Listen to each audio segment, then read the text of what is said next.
VFW Post 6249. This is the VFW that saved the World Trade Center flag from retirement. And I'm proud to say we just received this new plaque here from the National for the 4th year for our community service. And I can't be more proud of all the men and women in this post. And of course, those that helped us along the way, we appreciate it. I'm going to be quick. I'm just going to say welcome all, especially Chad. Thank you, Chad. Could all rise, please? Please face our colors. Post, attention, hut. Please join me in the Pledge of Allegiance of the United States. Present arms. I pledge allegiance to the flag of the United States of America and to the republic for which it stands, one nation, under God, indivisible, with liberty and justice for all. Order, arms. Thank you.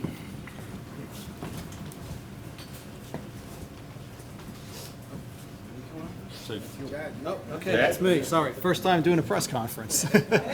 But today's the first step in what we're going to do is attack the epidemic that goes on in the veteran community. And I'm so proud to see so many individuals here from so many organizations: the Act of Valor Award Foundation, Team Red, White, and Blue, Project 9 Line, Cooking for Long Island Veterans, the 22 PTSD Awareness Challenge, the VFW here, so many other organizations that are out here looking to help our veterans. Around 2012 to 2014, in the middle of 2 wars with Iraq and Afghanistan and combat operations to fight the war on terrorism around the world, we started to see a terrible trend.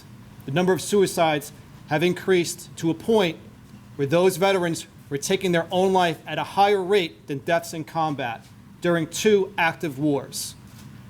This number has stayed steady, has been known as 22, the 22 a day who on average take their own life.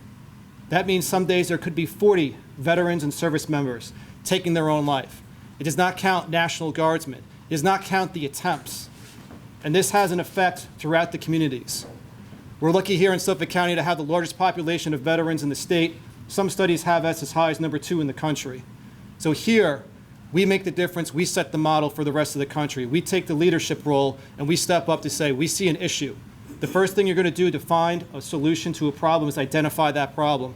And as far too many of our veterans and service members taking their own lives every day. We're going to attack that by recognizing as September 22nd, Veterans Suicide Awareness and Remembrance Day. We're going to come together as a community and understand this issue. Not everybody understands this. Unless you are inside that military and veteran community, there's no idea of what's happening. This date will recognize there is an issue in our community. We come together. Unfortunately, suicide is an epidemic around our country. Veterans have a higher number of taking their own lives. And again, it's not committing suicide. You commit a crime. A veteran or service member takes their own life. We're going to do whatever we can to get this number down to 0. That is my goal. And though we may never reach the goal of 0, we're going to get as far as we can to that number 0 to end this epidemic that's been going on for over a decade. This is, again, the first step that we're going to make and that I'm going to make in this position as a legislator, as the only veteran on the legislature, to make sure that we take the next steps to combat this issue, uniting all our organizations, all the resources out there, getting the information to our veterans and their families.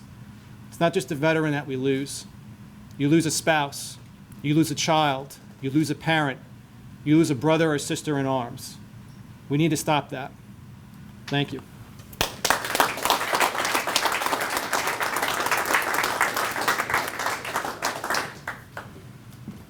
Good afternoon. I'm Legislator Nick Caracappa, Chairman of the Veterans Committee. I want to, first of all, thank my colleague, Chad Lennon, Legislator Chad Lennon, for bringing this legislation forward.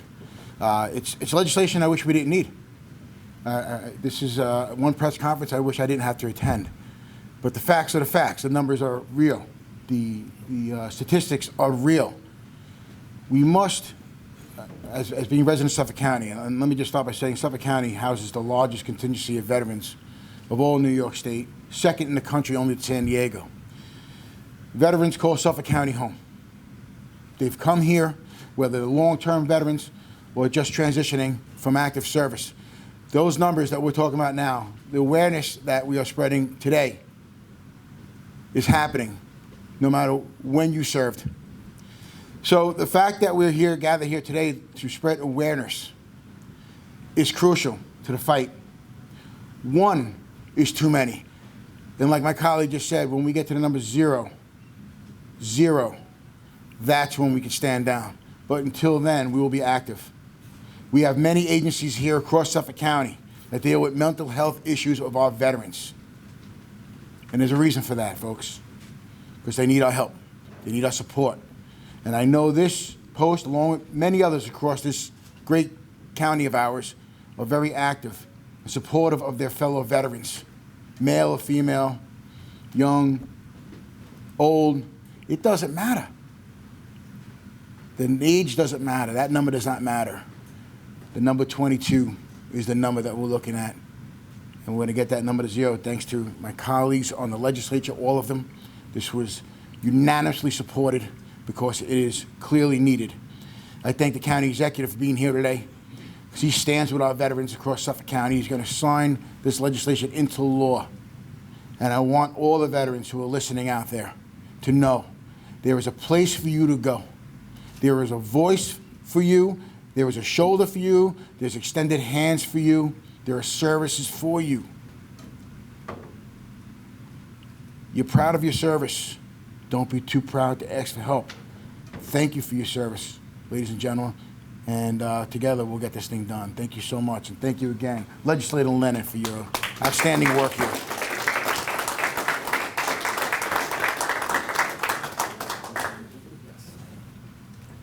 I just want to take one more moment. I could talk about this all day long. A lot of folks think those that are taking their own lives are just those with Purple Hearts or in combat, and that's not the case. A lot of times we see different MOSs, which is a job in the military.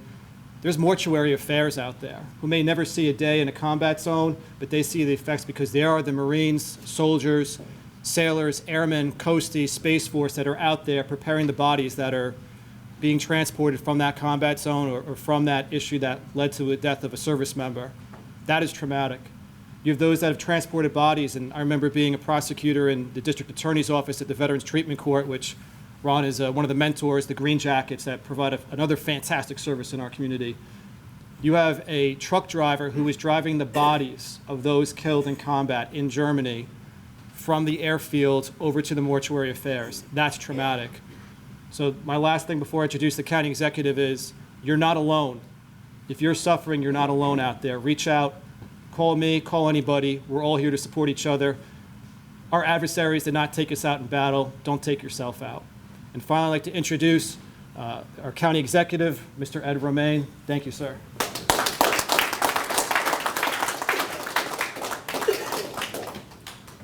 First of all, I'd like to thank Post 6249 for sponsoring this. Joe, thank you. This post has done so much for veterans, and Joe and the members have worked so hard. So thank you for what you do. Then I'd like to thank Legislator Lennon. He is the only veteran on the legislature. You're still active, correct? Yes. A major. Yes. In the Marines. And Marines are a tough bunch. So congratulations to Chad Lennon. This is a piece of legislation that will make a difference, because we need to call attention. When 22 people a day on average take their life anywhere, that's a serious thing. But when they are veterans, people who served, they were active duty, or they're retired, and they're doing that, we have to call attention to that, and we have to say, this help. And I am joined by our legislators, Nick Caracappa, who is chairman of the Veterans Service Committee, Dominic Thorne, who's a member, Chad, who wrote this legislation, congratulations, and our Deputy Director for Veterans Affairs. And hopefully you'll talk, when we're finished here, with anyone that needs help. Please call our Veterans Service Agency. Help is there, people to talk to, people to reach out to.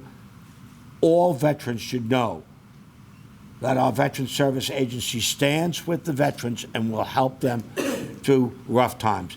And anyone that's lived a long life knows There's always dark periods, and we're there to help them. So without further ado, if I may, and I hope that you'll stay and talk to the members afterwards, please do. But I'm going to sit with my colleagues, and I want to tell you, they say that politics can be contentious. All 18 legislators, regardless of political party, signed on to this legislation. It is something we all support, we all want to get behind, and we all want to help veterans. We don't want them, in a dark moment, to turn to suicidal thoughts. We're there to help. We're there to help, and that is what this is about.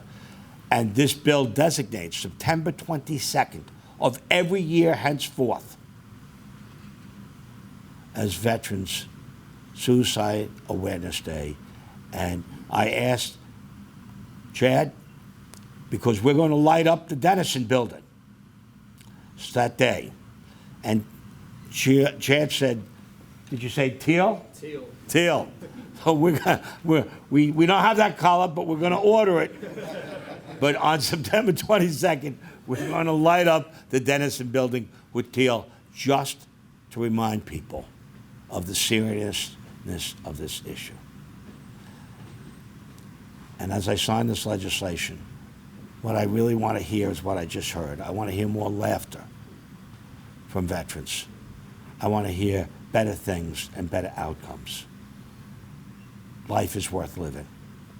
So with that, let me sign this bill, please. Oh, yeah. Give us a moment, 'cause we're going to have some of the members.